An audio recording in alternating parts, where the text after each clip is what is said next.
Hi, I'm John, host of Video Games in the World, and before we begin the episode, I want to thank all of the subscribers, and thank you for over 200 subscribers. Yes, the journey is long, but Rome is not built in one day. I'm proud of what I do, and even if it takes the rest of my life to get a career at YouTube, at least I fight for it. So, enjoy today's episode.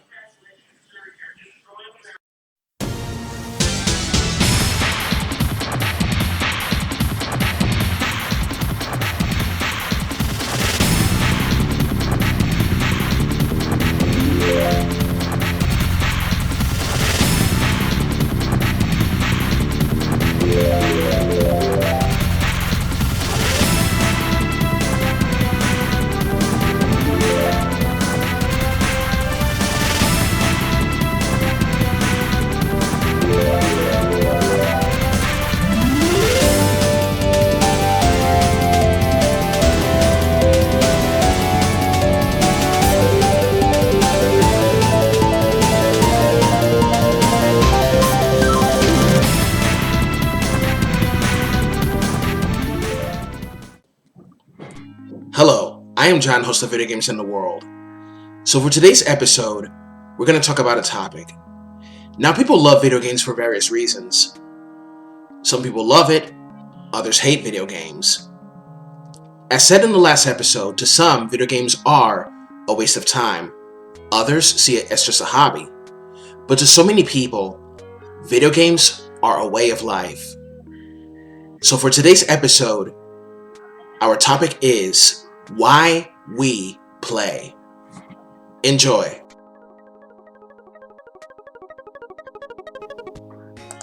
Many people think that in video games you only save princesses, sap aliens, shoot zombies, shoot bad guys, and dismember huge monsters of Greek mythology and so on.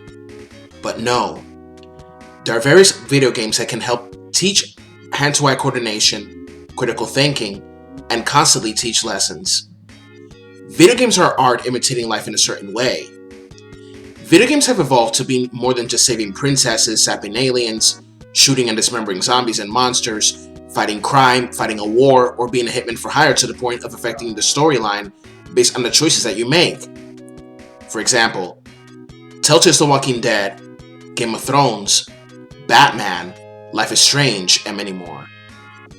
Now, many ask the question, why do you play video games?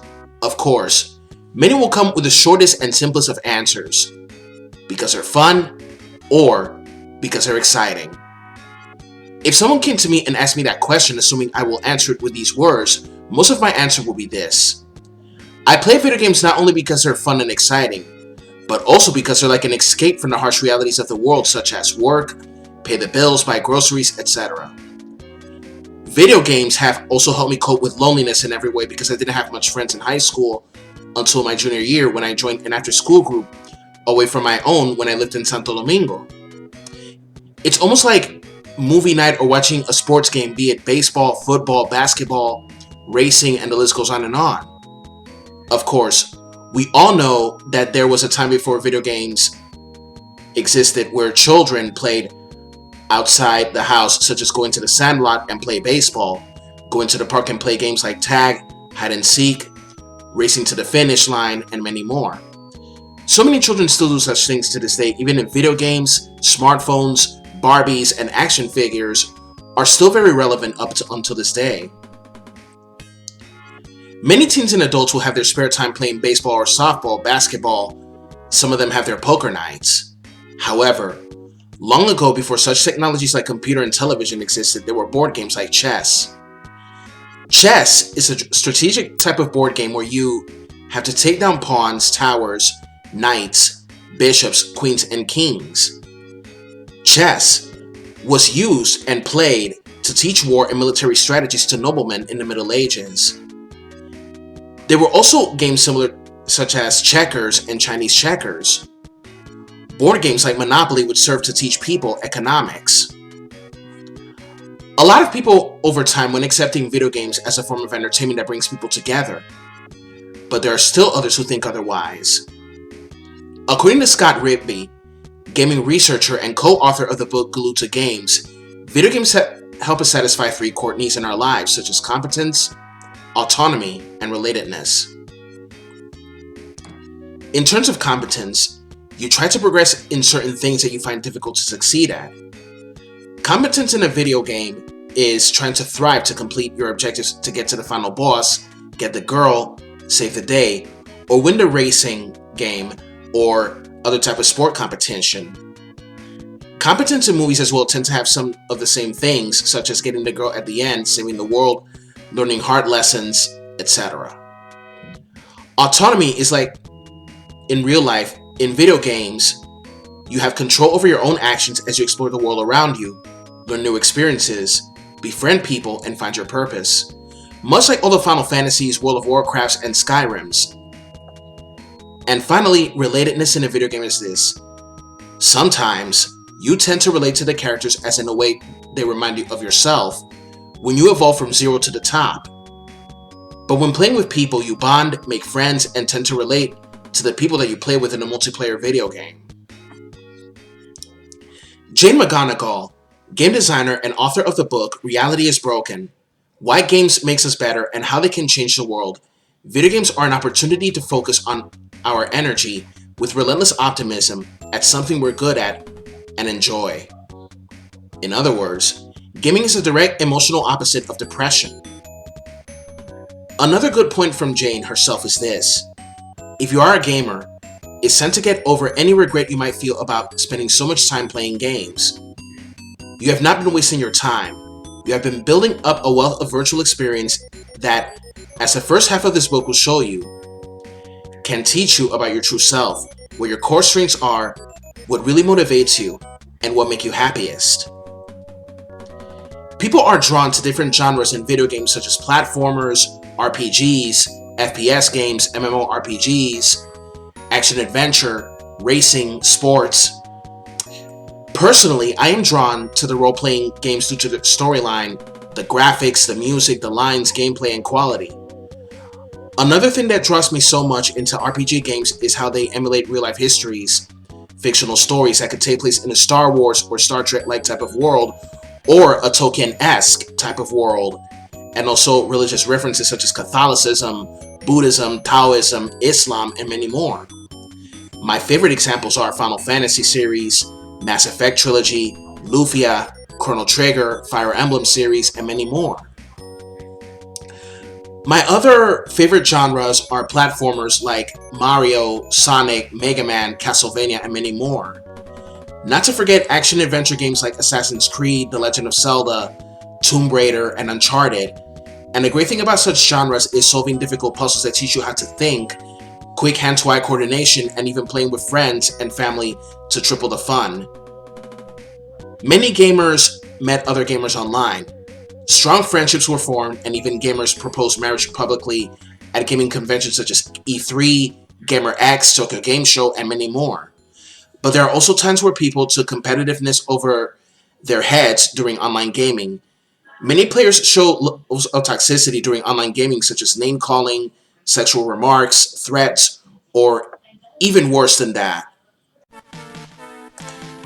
Let us begin with why people love video games first. People love video games because to them it's an escapism from all the things that they have been doing in the real world. Video games have served not only as an escapism but also helped people who struggled with depression and anxiety. Some people love video games because they're attracted to story, graphics, music, and gameplay. People played all sorts of video games back then, and they still do. However, in this current generation of gaming, most gamers feel attracted to first-person shooters like Call of Duty, Fortnite, Overwatch, Apex Legends, etc. While people love playing Call of Duty in campaign, most love playing it online, challenging other players, and even befriending them. Some players go too far with the name-calling at other people because they're so overtly competitive. Some gamers relate to characters from other video games like Life is Strange, which is a fantastic video game that deals with loss, friendship, love, and also has a positive representation of LGBTQ characters, and also has an anti-bullying message. Other positive messages that people love about video games are things like being more eco-friendly in the case of Final Fantasy VII, peace in all things, as well as freedom and equality for all the people in the case of Assassin's Creed, and also never giving up in pursuing what you want to gain. Other games have messages of tolerance and acceptance. Two of these examples are Fire Emblem Path of Radiance and its sequel, Radiant Dawn. Ike fights alongside a humanoid shape-shifting race called the Laguz. During base conversations, he listens to the Laguz and all the bad things they went through, and he is willing to help them fight against their oppressors, and also make up for all these years of oppression as well. Video games also have recreated various historical events in a more fantasy type of setting, such as the 100 Years' War, the War of the Roses, the Crusades, and so on. Examples of these games reenacting such events are Final Fantasy Tactics and Chrono Trigger. Many players also feel inspired to download a game-making app like Game Maker, RPG Maker MV to create games of their own and hopefully make it into the gaming industry and achieve their dream of becoming game designers and creators. What I pray as well in the gaming industry is that I can see more diversity to show people the great talent that inspiring creators of different races, blacks, Latinos, and Middle Easterners, and Asians can tell great stories, great character development, and so much more.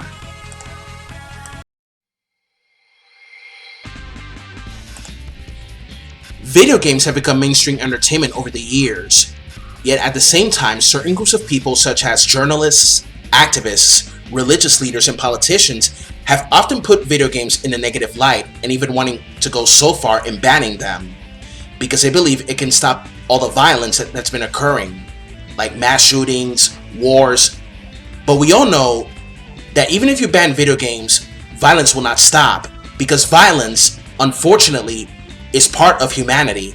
It's part of our nature as human beings. Since the Columbine massacre 2 decades ago, video games have constantly been a scapegoat whenever there was a mass shooting, but time and again, studies have shown that video games are not exactly the reason why all these shootings occur. People do such things because they were bullied in school or college, because they were mentally ill, because they weren't raised properly, because they were tired of being the figure of ridicule, and also because certain ideologies that are known to be racist, homophobic, and misogynistic have caused them to do what they did in the name of their ideology or faith, twisted by fanaticism. Some hate video games due to religious reasons. For example, many Christians went after Harry Potter because they felt it taught witchcraft. They went after Doom because they hold it responsible for Columbine, and in the game there are demonic symbols drawn on the walls, like the upside down pentagram star, which is a pagan symbol. They went after Pokemon because the Pokemon evolved when these creatures fought after a certain time or used a magic stone, and they felt that the Pokerap had an evil message and that Brock and Ash's friendship perpetuated a gay agenda. In terms of evolution, many Christians don't believe in evolution because the missing link has not been found, and also because we are born because of Adam and Eve. Many will debunk the missing link claims by saying that we come from a common ancestor and that we humans and primates are cousins who come from that same common ancestor which evolved millions of years ago, according to famous scientist Richard Dawkins. They also went after Dante's Inferno by EA Games because at the back of the game's cover it said, "Go to hell." Dante's Inferno is a video game based on Divine Comedy by Dante Alighieri, and there's nothing that can give an occult message. Christians will go out to protest the game, but their protest fell on deaf ears. Islamic groups were outraged over the Legend of Zelda Ocarina of Time because a symbol of the Gerudos resembled the same symbol of the religion of Islam. When the GameCube and later versions of the game were released, the symbol was changed to avoid outrage. Some people hate video games because of lack of representation. Sure, female characters were often portrayed as damsels in distress, but there were was and will always be a high number of strong female characters in video games. Whenever some females in video games are dressed in a skimpy way, certain people and those of their ilk want it censored and dressed more modestly. Why? Because to them it perpetuates the male fantasy or the male gaze. The most unfortunate part of this is that many game developers cave into false outrage over small things. Not to forget that they want to force their ideology into everything. I cannot see caving into false outrage and promotion of censorship as productive. Others hate it due to addiction. Now, people can become addicted if not careful enough in their comfort zone. I believe there's a time to be in your comfort zone and a time to get out of it always. And finally, in conclusion, video games are here to stay, people. Many who have retired from gaming have returned and felt the excitement flowing once more, and the passion once again as well. Of course, there will be many people against gaming, but many who will love it. Some gamers will stay gamers until the day they decide to retire and pass on the torch to a brand new generation, or until the day that they go to the afterlife. That is, if people believe in the afterlife. Me, I might just still be a gamer till I retire, or to the day I go to the next life, and teach my next generation the beauty of old and new games. Tune in next time for the next episode of Video Games and the World. Our next episode will be about women in video games to celebrate Women's History Month. I'm John of Video Games and the World. Play hard, gamers, and have a good one. Later!